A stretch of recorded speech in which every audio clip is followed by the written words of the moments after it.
the first king in the third dynasty, and he was the founder of the old kingdom. And he was the first one who changed his tomb, his normal mastaba, to be a pyramid. Who did that for him? A very famous and brilliant architect and multi-talent person who was architect. Imhotep. Yes, Imhotep. Imhotep the African.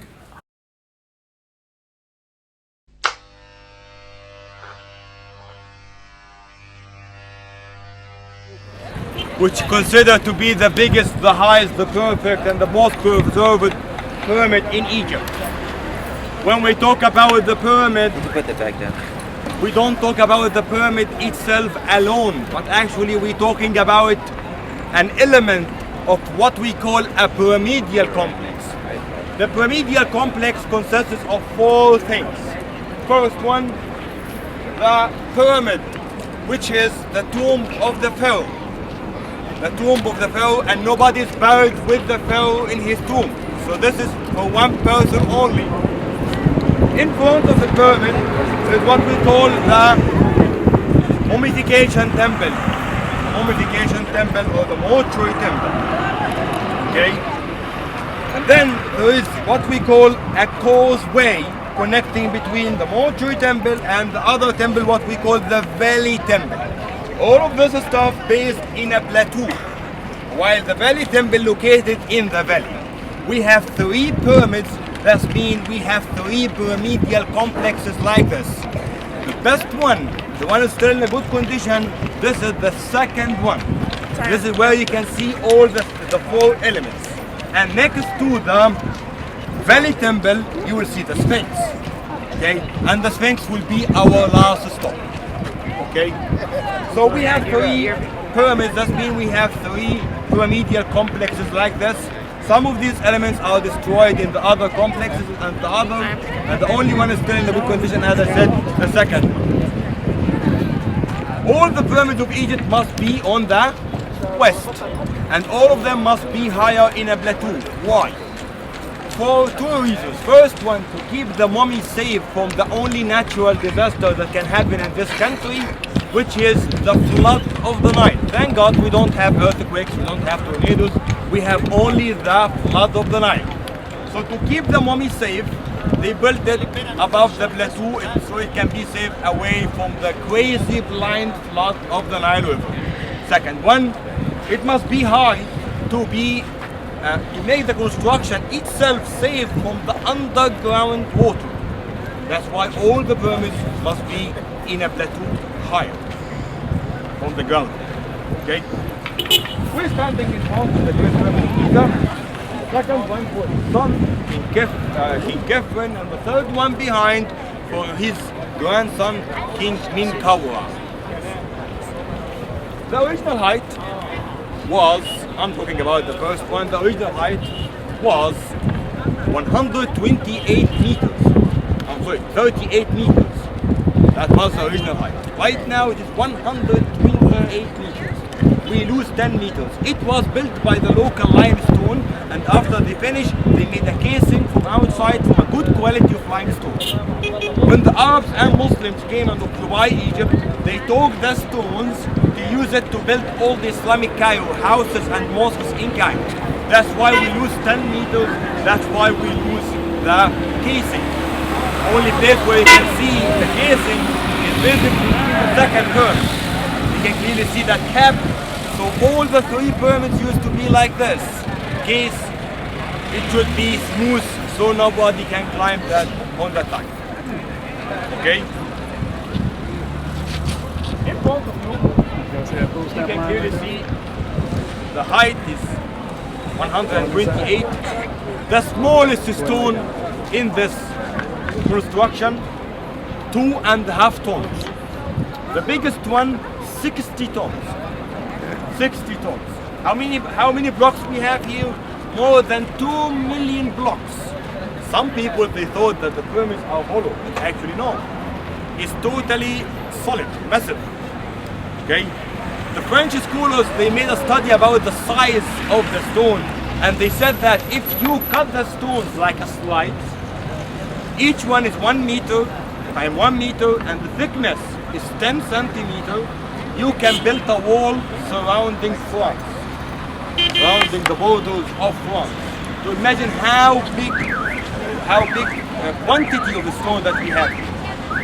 They consider it one of the 7 wonders of the ancient world, and the people thought mistakenly just for the big size. Actually no, for so many reasons and secrets, one of them is the big size. Okay? Nowadays, we use cement to connect between the stones. On the time there is no cement, but they created a technique, somehow they can suck the air between the blocks, the vacuum, okay, which is more stronger than the cement. That's why when you go close by, or if you go nearby, and when you go inside, if you have a knife, you cannot put the knife between the stones because there is no space. How can they did this? 4,000 years ago, till now nobody knows. That's why we consider it one of the 7 wonders of the ancient world. And the only one of the 7 wonders of the ancient world still exists. Okay? It's very important to know the directions. Sunrise from here, that's mean east, west, north, and south. All the pyramids of Egypt must located on the west bank of the Nile, and all the pyramids of Egypt must have the entrance in the north side. Why? This is for a very religious reason. The king, when he died, he believed that he was going to be one of the 7 stars in the north side. So when he buried inside, he has to see his position in the sky. And this is make a very small difference between our pyramids and the other African pyramids in Latin America. Who have been in what is the name of the pyramid of Mexico? Yes, it's another African pyramid, okay, built on the other side of the wall, okay, but the only difference that they had the entrance in the east, not on the west, because they are temples and we have here tombs. This is the only difference, okay. But we have 2 types of directions. We have what we call the human directions, where the sun sunrise from here, that's mean east, west, north, and south. And we have what we call the magnetic directions. The difference between the magnetic north and the human north is 5 degrees. So according to our calculation, they're supposed to build the pyramid like this, but it came a little bit like this. This is why, because of that 5 degrees is difference between the magnetic and the human north. That's why if you go to this corner, even if you have a compass in your iPhone, you will find yourself exactly facing the magnetic north. Our ancestors discovered this 5,000 years ago. Till now, nobody knows. That's why it's considered to be one of the 7 wonders of the ancient world. Let's go over there. We will walk up this wooden way, which made especially when President Obama come here. Remind me to tell you the story of President Obama when he come to Egypt in the bus, okay? like Egyptian. Some Egyptian stars. Which country? From here. No. This way, guys. I'm from here. Oh, you got it right. I'm from here. Nice to meet you, my friend. Take your time. No problem. Check your time. This good luck for me. No. This good luck for me. Which is called mistakenly the queen chapel. The queen never ever buried with the king. The queen had her own small pyramid. These are what we call the queen's pyramid. One for his mother, one for his wife, and the third for his daughter. Okay? So that was used as a storeroom and magazine. Okay? Then they cut another corridor lead to the most interesting thing inside the pyramid, which is the grand gallery. After you go in this part and this part bending, okay, you will go and you find yourself in a huge gallery. Very big and very beautiful. Lead you to the burial chamber. When you go inside the burial chamber, you will go leaning like this. After you go standing, then you go leaning. And you'll find yourself in a huge room. This huge room built by slides of granite. Each one is 40 tons. 40 tons. So let me ask you a question. How can they insert these blocks through the tiny entrance. That's why I They built from the inside out. Let me ask you the question from another way. Do you think that they built the room first or the pyramid? No, the room first. The room first. Or why you don't say both together at the same time? Which make the construction more and more complicated. Okay? Because many people thought that they built first and after they built they dig. No, that's not true. Understand? This is the burial chamber, which is contain an empty granite coffin for King Khufu. This one, even with our modern technology, we cannot discover the secrets of this room. It is built in a specific height, with a specific temperature, with a specific pressure. Okay? If you put a tomato, this tomato will stay fresh for more than 10 days. If you put a shaving eraser, it will stay sharp more than 2 years. If you grow a seed, this seed will grow faster than if you grow it outside. Okay, so I highly advise you, when you arrive here, this will be the end of your trip inside, and then you start to take your way back. I highly advise you to sit down and pray and imagine and imitate for a couple of minutes. Take your breath and then do it, and then come back. When they built this room, they discovered that they made a very big mistake. What was the mistake? The mistake, with some calculation, they found that the pressure of the stone above the ceiling of the room will destroy the room. So to avoid this problem, what they did, very simple solution but very effective. Very effective. They built 1, 2, 3, 4, 5. 5 rooms above the ceiling of the burial chamber, and the ceiling of the 5th one like this. So with this way they can divide the pressure in both. Very simple but very effective. Okay. Any question for now? I hope you enjoyed. Any question for now? Now I will give you the chance to go inside. As I told you, you cannot carry your camera inside.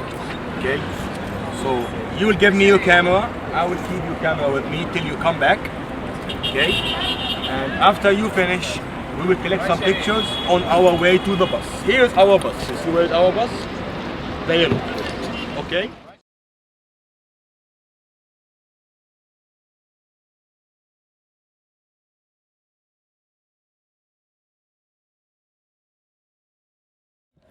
The safest thing, the safest way is sit down, He don't look like he's happy. hold here well, and lean back. Lean back. Hold well. There we go. What next? Yalla, Bajan. I gotta see these pictures now. Are we gonna end up everybody on one? I got bad. Yeah, hold on. Hey, what's up, brother? Hey, how much footage you want, Kamau? Hey, that's good, I guess. Hold on, look at me. You out here in Egypt, baby. Yeah. Game up. All right, I got you.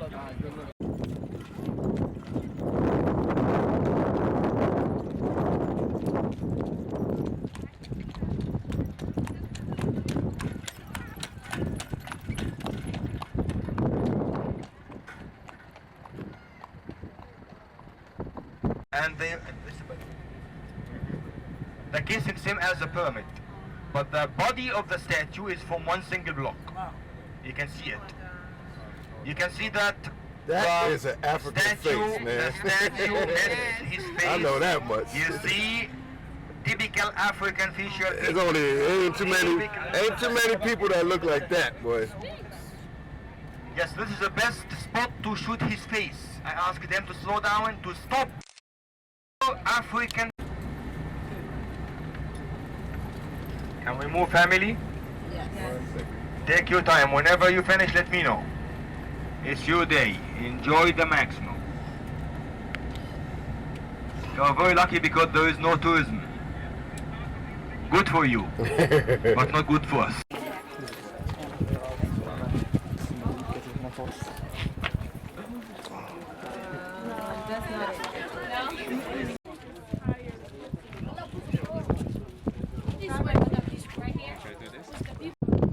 This is the tail of the Sphinx, which is a Greek word.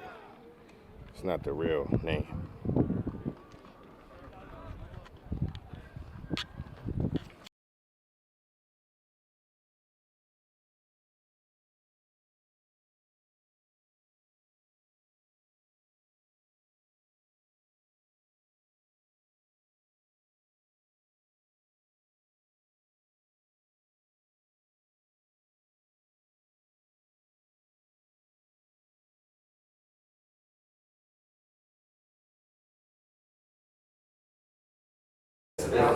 Well, those are the specific offerings that they bring to his cup. That's his spirit. So, bless you, in order to ensure his soul be comfortable in the afterlife, you have to continue to make offerings to him. So you bring in 1,000 loaves of bread, 1,000 cattle, 1,000 ducks. So that is his soul. So whatever you see in a wall, in a scene, wearing this thing, that means he is